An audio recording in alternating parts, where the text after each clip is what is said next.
He quit drinking. The bottles are gone. The breath doesn't stink. No more drunken slurs or blackouts. But you're still scared, walking on eggshells, still flinching when he walks in. And now that he's sober, everyone thinks that things are better. So if it still feels like hell, the problem must be you, right? Let me say this clearly.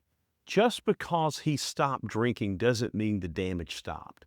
You very well may be living with a dry drunk, and that can slowly erase you. What is a dry drunk? A dry drunk is someone who's sober but emotionally unchanged. No alcohol, but the same control, the same blame, the same emotional chaos. And for you, it's confusing because now, with no booze, there's no reason, right? He's sober. So people stop listening to you and you start doubting yourself. If your nervous system still feels unsafe, you're not crazy, you're not dramatic, you're just finally seeing clearly. Let me tell you a story. Her name was Julia. 12 years with a man who drank every night. Functional, they called him. He worked, paid the bills, came home, poured a scotch. He never hit her, but his words, they gutted her like a fish every night. Eventually, he got sober, not by choice, but by force. There was an ultimatum. He went to all the meetings. He apologized, said that he had changed, and for a while that he did. But then the old him crept back in. Cold silence, passive digs, explosions over nothing. And when she tried to talk to him, he said, "Look, I quit drinking. What the hell else do you want? Maybe you're the toxic one." And that's when Julia realized it wasn't about the alcohol. It was all about him. The first son of a dry drunk, he's sober, but still emotionally dangerous. No drinking, but you still watch what you say around him. You still hold your breath. You're walking on eggshells, but now people expect you to be grateful. At least he's sober, they say, as if that's the finish line, as if your pain ended when the bottle did. The second sign, he's still emotionally immature.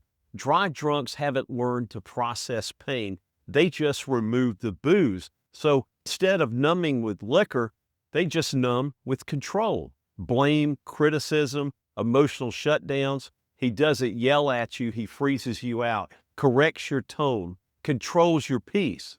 And the third sign, you feel more alone now than when he drank. Because before there was a reason, but now it's invisible. You have no idea what it is. People think he's better, but you still feel he's worse. You start questioning your sanity. Let me make something clear. You're not imagining things. You're just waking up to them. What's the hardest truth? Sobriety doesn't equal safety. You held out hope if he stopped drinking. You could breathe again. But sobriety without healing is just a polished prison. And here's the truth that no one tells you. If he hasn't done the work, if he hasn't faced his shame, if he hasn't owned his damage, then he's still dangerous, still manipulative, still emotionally unsafe. Now he's sober, which makes it harder to explain, harder to validate, and easier to blame yourself. So what do you do about it? First, stop gaslighting yourself. You are allowed to want more than just not being hit. You are allowed to want emotional peace. Second, name it. Call it for what it is. He's sober, but he's not healed. And third, get support. Get support from people who get it, because most people won't. Most people will cheer for his sobriety and ignore you while you're suffering.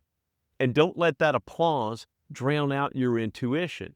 If this is your life, I made a free guide to help you break through this fog. It's called The 3 Mind Games of a Dry Drunk and How to Reclaim Your Sanity. You can download it in the description below. This is your clarity. This is your lifeline. But now you see that it just wasn't all the drinking. It was a part of him that chose not to grow, that chose not to heal, and certainly chose not to love very well. You don't have to suffer quietly because someone got sober. You don't have to be grateful for a man who still punishes you, just sober now. And if your body doesn't feel safe, that's your truth. Honor it. You don't need permission to heal. You don't need his recovery to begin your own. You are not here to carry a man who refuses to climb. You are here to rise.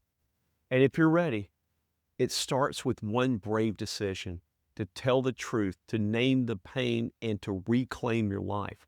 Because you're not crazy. You are just waking up.